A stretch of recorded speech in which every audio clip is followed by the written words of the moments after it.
Well,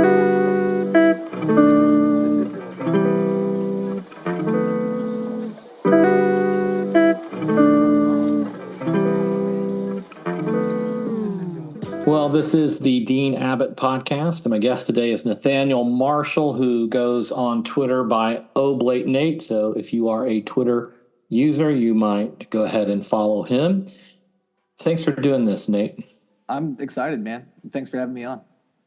You know, part of what makes your account unique is that you have a very unique professional life.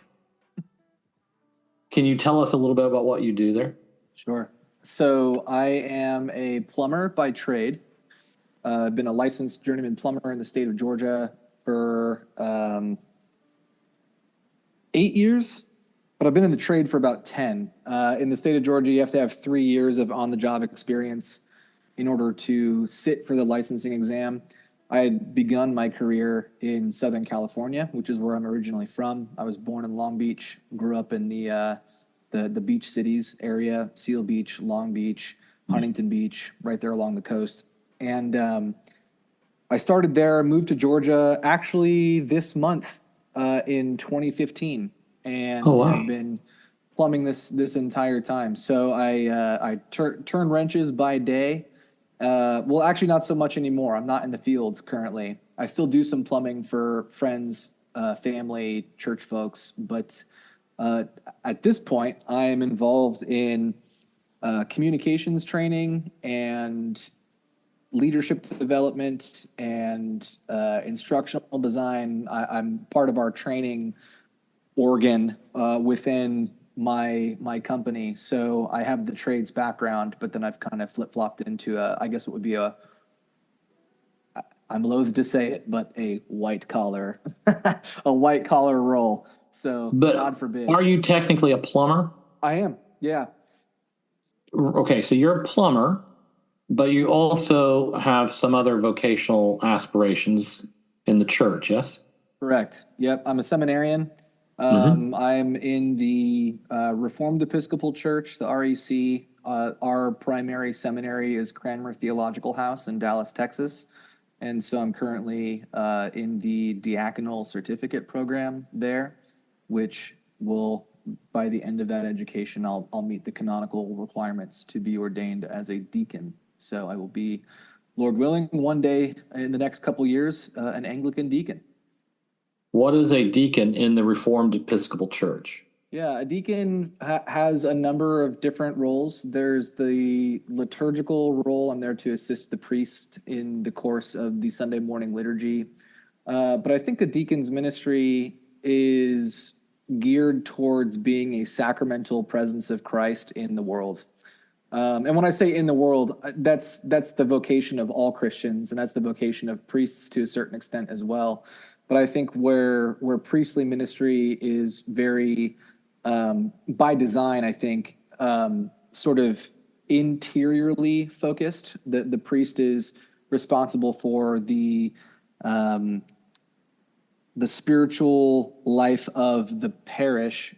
I think a deacon's, I think you could say that priests are kind of inward focused, where deacons are kind of outward focused. Deacons are there to take the presence of Christ out into we'll call it the secular world, to use maybe a misnomer, the secular world to pastor people who would maybe never step foot in a church. And then also to just be an encouraging presence to other brothers and sisters as we make our way through our day and our other careers and vocations. So, I've been at this job with my employer for, like I say, 9 years now, June of 2015. And it's only in the last couple years that people have felt comfortable enough. They know I'm not going anywhere. And the God conversation has started to come up in a couple of different contexts. And I'm getting to encourage, exhort, evangelize. And it's because I've been in one place for a long time and have played the long game as far as Christian witness goes. And I think that's part of my diaconal vocation. So if a deacon is supposed to take the the ministry out into the world versus a priest who's inward facing. Mm-hmm. What's your plan for doing that? I don't plan on going anywhere. I am intending at least to be bivocational, which is to say I'll remain here in the workplace and keep doing my thing here and keep working on the stuff I'm working on. But then I also have the pastoral responsibilities that come with being a deacon at the church, and I'll have to serve in the liturgies on a rotating basis. On Sundays, there's other deacons, and priests can also serve in a diaconal role on a Sunday morning. But I'll be bearing the chalice on a Sunday morning, getting to administer the blood of Christ to the faithful as they come forward, and have some hand in spiritual direction at certain times. I am currently serving as a catechist, so I get to do some catechetical work with some of our children and young adults. And yeah, the two just kind of, I don't want to say they're run parallel to each other as if they were somehow separate, because they meet in me, but they are very parallel to one another in a lot of real ways. A lot of what I do at work is also how I function at church, and I just really don't see that changing. Why go to the trouble of becoming a deacon? It's a good question. I think for me, it is it is a real sense of calling. It's a real sense of vocation, right? Like God has vocalized to me and has impressed upon me in some real way that that being ordained is the path that I am to take. And I've felt that sense for a lot of years, Dean, like a lot of years. Since I was probably in elementary school, I thought I was going to be a pastor. And I had people tell me, "Hey, we think you're going to be a pastor." And when you're 9, 10, 11, that doesn't really mean anything. Or at least it didn't to me. I mean, it kind of did. Like I had some sense of what I thought a pastor was, but I was also in a very different church context then too. I grew up in a non-denominational world, / Baptist. We kind of hopped back and forth. And so to me, being a pastor really only had there was only one possibility. It was like one order of ministry, and you either did it you were a kids pastor, or you were a junior high pastor, or high school, or the big service pastor, or worship pastor. Like that's kind of how I thought about it. Now I get into this Anglican or Episcopal context where we have a threefold order of ministry: bishop, priest, and deacon. And each of those have multiple expressions. Each one of those function differently depending on the needs of the diocese, depending on the needs of the parish. And so I'd already, even going into Anglicanism, I had already felt this sense that like God was really pulling me in this direction, which made the whole plumbing thing kind of random. It was really out of left field, because at the time that I had been most desirous, I think, to fulfill that sense of calling, all the doors were closing. I'd interviewed with churches and with many different pastors, many of whom were friends, others were not, but mutual connections. And all those doors were shutting. And I was in a job that I hated at the moment. And I was like, well, I guess the whole pastoring thing isn't going to happen right now. But I also can't stay in what I'm doing. I need to do something. But what's that going to be?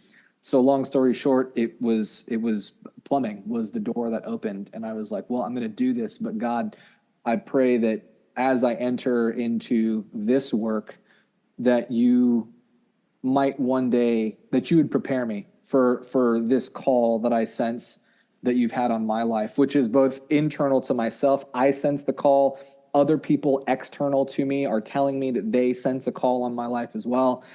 I don't know how plumbing is going to do it, but I guess, you've done more with less. So, take this plumbing path and make me a Christian. Like teach me how to follow you in some real ways. Because at the time too, I was in my early 20s. I had grown up in the church, but man, I had no idea how to. If you had asked me like, how do I live as a Christian? Even though I'd gone through my non-denominations seminary at the time, I couldn't answer that question for you. And in fact, that was the question I was asking myself: is how in the world do you do this thing? Like, what is living a Christian life about, and how do I actually do it? And it's been in the context of turning wrenches as a plumber that God has taught me much about the Christian life. And I feel like now in my approaching my mid 30s that I feel like I finally have something helpful to say to people who would approach me and ask, how am I supposed to do this Christianly? Like, how should I live the Christian life? I might be able to give some good direction there at this point. So yeah, it's been a weird ride. And to your How did you come to be in the Reformed Episcopal Church from whatever non-denominational background you grew up in? The medium version of the story is that I was asking these questions about Christian living, Christian discipleship, and the pastors that I was under at the time couldn't give me good answers. It was a very kind of a, I don't want to say intellectual. It's actually very anti-intellectual in a lot of ways, but just a very kind of vanilla milquetoast church environment, I guess. And my pastor, the last guy that I asked, Pastor Aaron, and I love him for this. I asked him the question, who can you point me to that can teach me how to live as a Christian? And he was like, I really don't know, Nate, what to tell you or who to point to. My best suggestion would be to read the works of dead guys. Mm-hmm. In what way was this context for you anti-intellectual? When I say anti-intellectual, I guess what I mean is there was not in the context that I grew up in, there was not a big emphasis on learning or thought, I don't think. Mm-hmm. Many of the traditional channels through which you would receive like learning as not even as a Christian, but just like learning anything about history or anthropology or science, or all of it was kind of kept at arm's length. There was, I think, an inherent distrust of human thought and human nature, such that you couldn't trust really the thoughts or the learning of other people. Like the best that we can do is to kind of maintain this insular environment where it's just us, the Holy Spirit, and the Holy Scriptures, and we're going to figure this thing out together. Which I think there's a commendable impulse there to a certain extent, but it just was, I felt very stymied. I felt like I was stunted in my growth. I was bumping up against walls that I couldn't articulate, and I was looking for something that was going to allow me to think, and thought not as a threat, but thought as a grasping towards God in some real way. And so when he told me go read, I was like, okay, I will go and I will read. And one of the first things I thought was, man, it would be super nice if we had the writings of the disciples of the disciples, like the original disciples. Who did they teach? If only we had their letters. And then I discovered that, lo and behold, we have them, or at least some of them, right? And it was this light bulb moment. And so I started reading through some of the early church fathers from the apostolic era, and then ante-Nicene, Nicene, post-Nicene, not exhaustively by any stretch, but just kind of like picking my way through them. And that led me ultimately to discovering that the Orthodox Church exists, And I was gung ho for that right off the rip. And my wife was like, "Yeah, pump the brakes, bro. We're gonna need to ease our way into something that's maybe not that extreme." I was like, "Okay, that's fair." And so I was like, "Okay, well, what's got some of the things that I see in Orthodoxy that I think are good, but doesn't require us to become Orthodox. It's like recognizably Western, and Anglicanism just kind of fit the bill. So the Reformed Episcopal Church in particular was kind of just a happy accident. There was a church plant here nearby that was in the REC, and during the middle of the pandemic is when they were planting, which is an awesome time to plant a church from what I hear. And they were available, and so we just started going, and that was 2.5, 3 years ago at this point. And so it's been, just kind of an accident of our circumstance. How is it possible that you grew up in this church and went to your denominational seminary and didn't know how to live as a Christian? It's a great question. I think that we can, it's funny you asked that too, because I remember I took a class that was called spiritual formation, but it was everything I just said about anti-intellectualism. This maybe is like the exception to that. Like there was maybe a kind of clericalism at play in which like pastors can think about this kind of thing, but it's not for like anybody who's not called to pastor. It's not for them to think about. So I get into this seminary, and it was very solipsistic, right? It's very like brain in a jar Christianity, I think. Tell me what you mean by that. Yeah, like it's discipleship for me at that time, and what the only thing that I knew to do would be to give at my church, when I said I want to be discipled, they said, "Great, here's 4 books that you work through, and you listen to these recordings from our senior pastor, and you work through these books. You memorize a couple verses, learn a couple definitions. By the end of the 4 books, bada bing, bada boom, you're discipled. Congratulations." Uh-huh. That was it.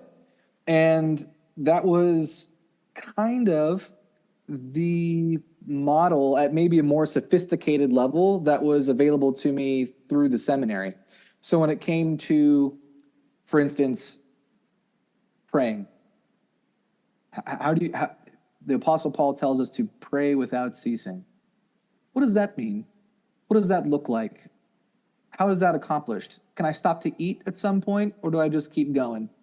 Is prayer words upon words upon words? And if it is, then how can one pray without ceasing? So there's just that as like maybe an example of the kind of thing that I couldn't figure out and nobody could give me a great answer to. And so we would study church history, but kind of only back to the Reformation. But even then, like the denomination or the non-denomination that I was in was birthed out of the Jesus movement of the 60s and 70s. And so there's a recent film about Chuck Smith and Greg Laurie, and like that was my church. That was the sort of the environment that I was in. And so I'm thankful for it. And so like I do not intend anyway to disparage my upbringing, because through it I was given Jesus, and I was given a love for the scriptures, and I was given a love for my local church community. And these are all things that I carry with me now, but it's just been more fully fleshed out because I'm now in a tradition that values, I think, the incarnation of Christ and our embodied existence, and that has a toolbox for actually applying the spiritual craft of the Christian life in a way that I didn't have before, where it was memorize definitions, memorize dates, memorize scriptures, read your Bible, pray. Like that was kind of the sum total of what it meant to be a Christian. Well, what's in your toolbox now? Now, Your spiritual toolbox, not your literal toolbox. yeah, very different discussions. Right. In the spiritual toolbox, I now have, or actually, probably what I would say is that my spiritual toolbox is, as an Anglican, the Book of Common Prayer, which is not a series of disconnected one-off prayers, but taken as a whole, it is a system of prayer that addresses the vast majority of the circumstances of life.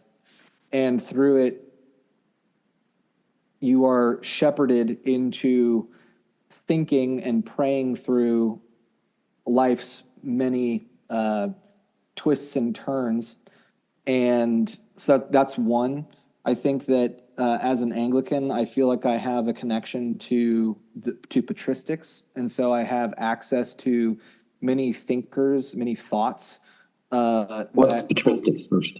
Yeah, patristics, the Apostolic Fathers, ante-Nicene, Nicene, post-Nicene Fathers. So these early church thinkers and writers, theologians, doctors who were building on what they had received from the apostles. So before, I felt like I was really terribly, really poorly trying to reinvent the wheel and couldn't figure out the size, shape. I was doing it terribly, and it's like, oh, I don't have to reinvent anything. I just have to receive thoughtfully what's already been made. This is not it's not fully on my shoulders to manufacture a Christian life.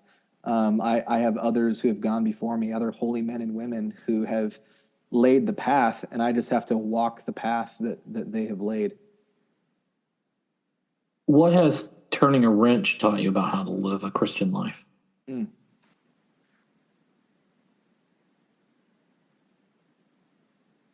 There are, in my context, I've said that like 15 times already. My context, in my environment as a residential service and repair plumber, there are a number of things that I've had to learn all simultaneously. I think that ones is that when I come to a problem, if I come to somebody's toilet that's making a noise that it shouldn't make, I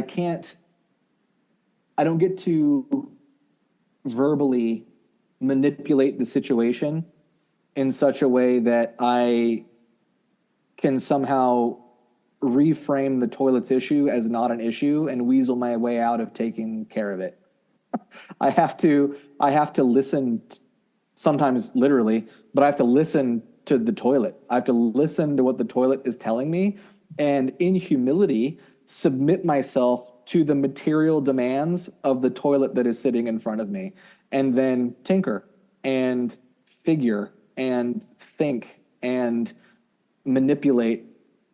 Take the negative connotation out of that word manipulation. I have to literally just like work on the thing that's in front of me. And if on the other end of that work, the toilet isn't doing what it did, if it functions properly and is no longer making a funny noise, I've done my job. And so my moral life is involved in it. I'm reordering material reality around me in a way that is useful and helpful. And I likely will have prayed at some point in that as well. Like, please God, show me something that I'm not seeing. Toilets are like astonishingly sophisticated, and so they're not all that easy to fix sometimes. Sometimes they are, but sometimes they're difficult. So I think turning wrenches has put me in contact with the possibility of embodied wisdom, like learning the truth of God through material things as a real possibility. The truth of God, the wisdom of God, is not merely a thought or a Platonic ideal that I have to ascend to.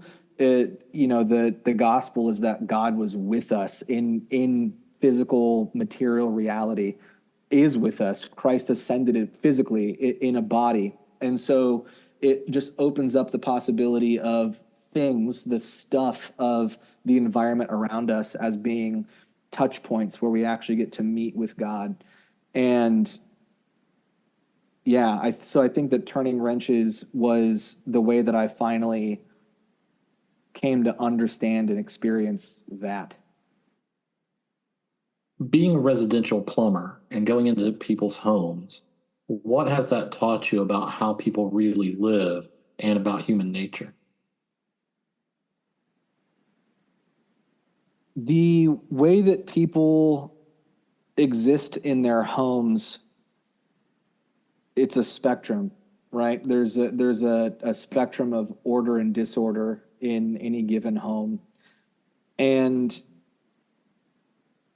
the things that we use to facilitate the way that we move through our day, the fixtures, the light fixtures, the plumbing fixtures, the furniture, the built environment is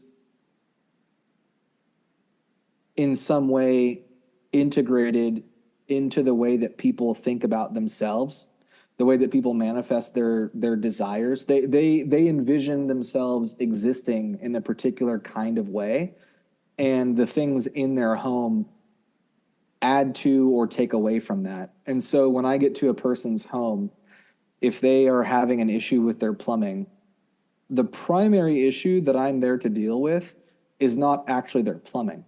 The primary issue that I'm there to deal with is there's a break in the vision.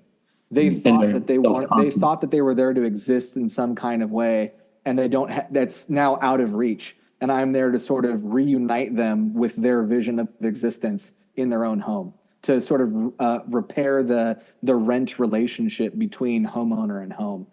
And that's a very different thing, I think, than just being like, oh, toilet's whistling, that sucks, like I'll get that fixed, and then you get gone. There's a whole world of emotion and thought that are at play that I'm there to handle, and that's Can you give us an example of some dramatic example of that you've seen? Can you think of one? Sure. So there was a woman, pretty early on in my career here in Georgia. After I had been licensed, I was operating a truck, and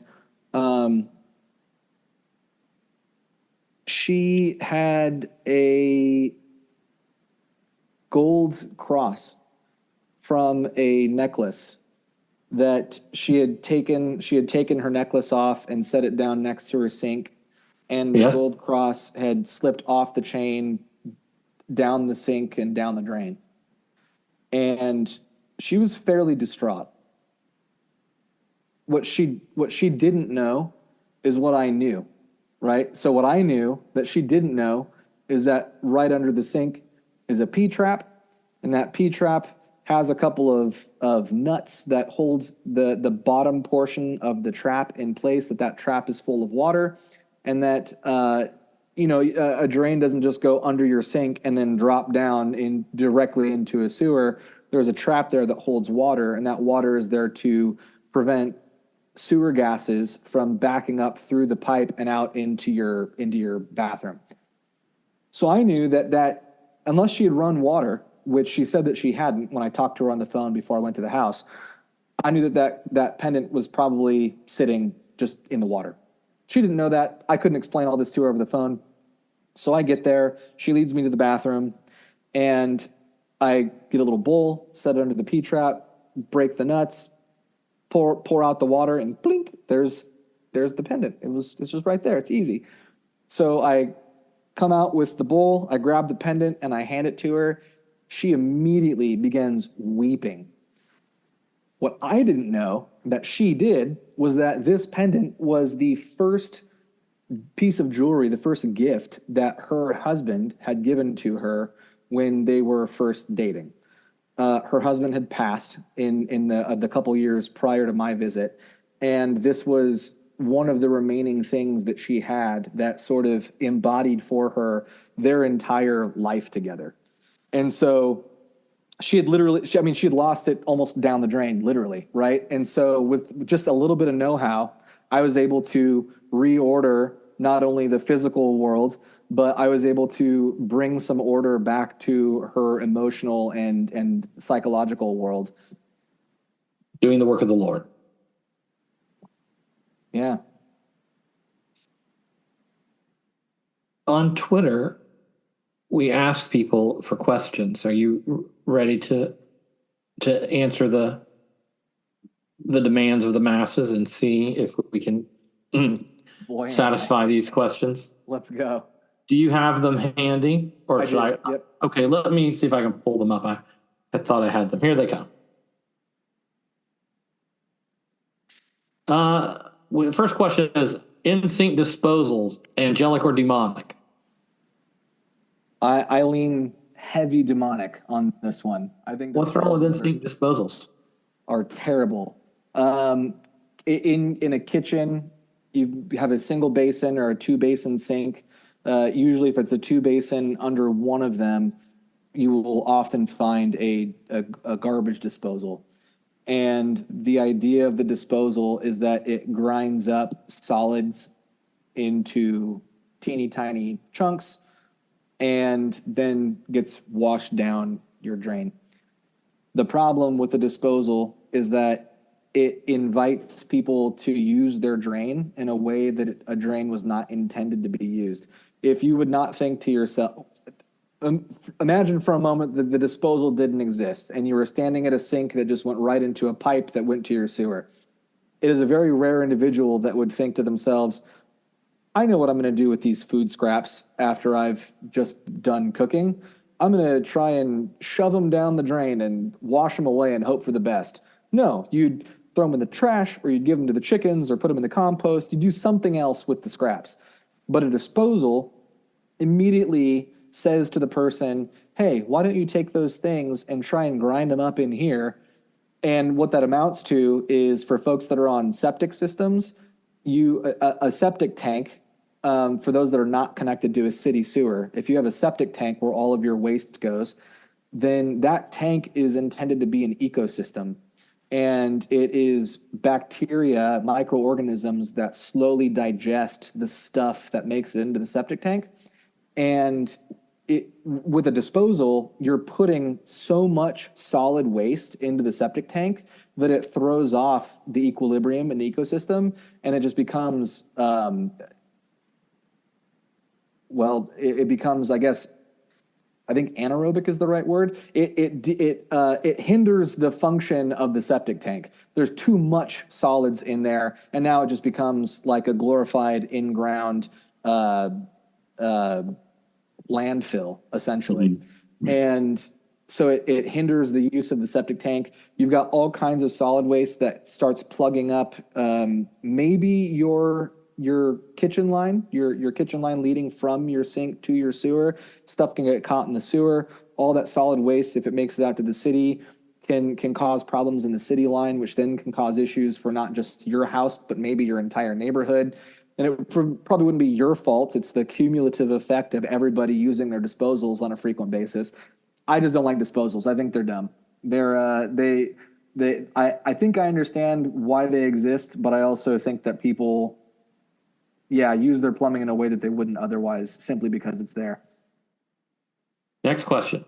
What do people commonly misunderstand about plumbing and or careers in the trades? The characteristic, if I were to ask you, envision a plumber in your head, most people are going to immediately envision probably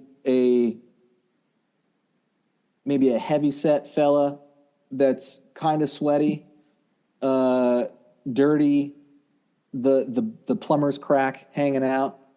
And I know some of these guys. I mean, that doesn't come out of nowhere. Like there's some truth to that vision. However, I think that what people don't understand about plumbing and the trades, and this is something that Matthew B. Crawford, he's a philosopher, who's also a blue collar guy himself, that he brings out beautifully, is that the working in the trade is actually very intellectually satisfying, and that there is a possibility not for being restricted from thinking or restricted in your capacity for thought, but it actually, my experience anyway, has been that my ability to think has increased. I'm doing more thinking. I'm balancing a huge amount of factors and variables together in one moment, be they the material demands of the stuff that I'm working on, the emotional and psychological world of the homeowner, the economic reality of the business transaction, the business needs of my employer. There's a lot. There's a lot to think. My own emotions come to bear on the work. My soul is recruited. There's this whole. It's a microcosm of everything that I am as an individual in one moment. It's not merely that I am an animated meat sack. Sorry, that was gross. That like works on things. I'm a whole person, and I think the trades tend to facilitate that in a way that people don't realize or appreciate very often. Mm-hmm. Next question: Anselm Aquinas or Augustine? Someone wants to know.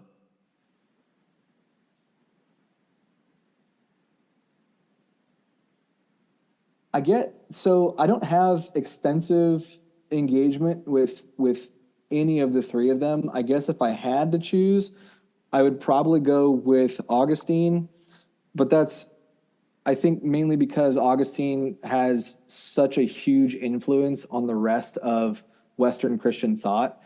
And I think understanding him better would help me to understand other things better, perhaps. I also, I think that his struggle with his own sin and coming to grips with the darkness that still found residence in his body and his mind, that it is particularly helpful. So I like all three of them. But yeah, probably Augustine. If I could make another selection that's not on the list, I would say Saint Basil the Great. He's my go-to. Why is that? He is, first of all, his corpus is vast. He wrote so much, and we have so much of it. Just within the last 20 years, has the vast majority of what Saint Basil wrote become available in English. I am passingly familiar with Greek, but can't dialogue with Greek, so that would be cut off from me. Him being in English, it just makes it so that I have a lot of him to read. I also find Basil to be incredibly pastoral. He was a bishop, but he was very much a people's bishop. He was very concerned with the spiritual lives of the people in his care. He was very had a distinct bent toward social action. What we know of as the hospital was I don't want to overstate it here. I'm pretty sure that was his project. Like the idea of bringing in making medical care widely available for a large number of people. In that, he also incorporated spiritual care for the people that were there as well. Just his vision for the Christian life. He's just been extremely helpful for me. So Basil would be my guy. Someone wants to know, what 3 books do you recommend to everyone? Oof. The first book that comes to mind is The World Beyond Your Head by Matthew B. Crawford.